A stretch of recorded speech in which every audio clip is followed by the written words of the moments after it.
দিল্লিতে embassy face করার জন্য ভারতীয় বিকল্প মানে ভারতের বিকল্প কি ধরনের ভিসা আছে এর একটা বিষয়। আমরা দিল্লিতে এম্বাসি ফেস করার জন্য যাচ্ছি, ভিসাও পাচ্ছি না, খুব কঠিন হচ্ছে। ম্যাক্সিমাম লোকই কন্ট্রাক্ট ভিসা করাতে চায়, একটু এদিক সেদিক হলেই ইন্ডিয়া থেকে ভিসা দেওয়া হচ্ছে না। এটা কিন্তু খুব জটিল একটা বিষয় হয়ে দাঁড়িয়েছে। যারা কেবল এই এম্বাসি ফেস করার জন্য মানে চেষ্টা করছি দিল্লিতে গিয়ে এবং ডাবল এন্ট্রি ভিসা নেওয়ার চেষ্টা করছি ইন্ডিয়া থেকে, তারাই এই মানে প্রবলেমটা ফেস করছে। সহজ হিসাব, আর কোনো সাবজেক্ট নাই। এখন এই দিল্লির বিকল্প আর কোথায় আছে? আমরা কিন্তু এই সরকার আসার ধরেন মাসখানেক পরই বলা হয়েছিল যে মানে ব্রেকিং নিউজ, আগামীকাল থেকেই ইউরোপের সমস্ত এম্বাসি ঢাকায়, অর্থাৎ দিল্লিতে আর কোনো ডাবল এন্ট্রি ভিসা নিয়ে দিল্লিতে এম্বাসি ফেস করতে যেতে হবে না।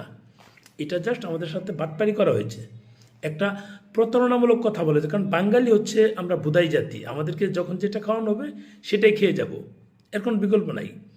যদি ওটা না খাইয়ে যদি এই সরকার চেষ্টা করতো অন্তত 5 থেকে 7টা এম্বাসি যদি বাংলাদেশে আনতে পারতো, যেহেতু সরকার প্রধান ডক্টর মোহাম্মদ ইউনূস সাহেব উনি ওইদিকের সাথে ভালো কানেক্টিং আছে, ওইদিকে যাতায়াত ওনার আছে, উনি কিন্তু এই কাজটা করতে পারতেন। আমাদের সবার জন্য একটা ভালো হতো, সারা জীবন তার প্রতি আমরা কৃতজ্ঞ থাকতাম। কিন্তু উনি এই কাজগুলো না করে জনগণের উপর একটা রিমার ছড়িয়ে দিয়েছে যে আগামীকাল থেকে আমাদের ইউরোপের এম্বাসি সংস্থা। এখন দেখবেন যে কিছু কিছু পেজ সেই সংবাদটা পাবলিশ করে আগামীকাল থেকেই।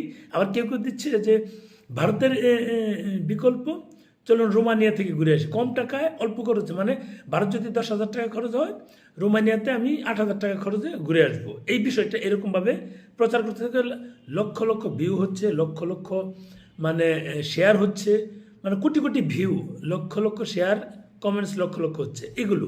কারণ ওই যে বললাম না যে আমরা হচ্ছে বুদাই বাঙালি, আমাদেরকে খাওয়ানো খুব সহজ, আমরা যাচাই করব না, দেখব না, কিচ্ছু করার প্রয়োজন নেই। কিন্তু আমরা যেটা করতে পারি যে আমরা এই যে অমুক জায়গায় দেখলাম যে এইটা বলেছে ওইটাই ঠিক। আপনি যতই তাদেরকে বোঝানোর চেষ্টা করেন যে এটা একটা ভাওতাবাজি, আমাদের সাথে ভাওতাবাজি করা হচ্ছে, এটা আসলে বোগাস, তারা কখন বিশ্বাস করে না। ওটাই মাথায় নিয়ে থাকবে এবং ওইটাই বলবে। মানে আমরা যারা এই ডাবল এন্ট্রি ভিসার কাজ করছি আমরা জানি, এবং আমাদের মাঝে যারা দিল্লিতে এম্বাসি ফেস করতে যাচ্ছে কেবল আমরাই জানি যে আমাদের সাথে পুরোটাই ছলনা করা হচ্ছে। এটা ছলনা বলা যায়, কারণ হচ্ছে আমরা তো জানি একটা ব্যক্তিও এখানে মানে ইউরোপের এম্বাসি ফেস করছে না, সবাই দিল্লিতে যাচ্ছে। 1-2টা যেগুলো এম্বাসি সেগুলো তো আগে থেকে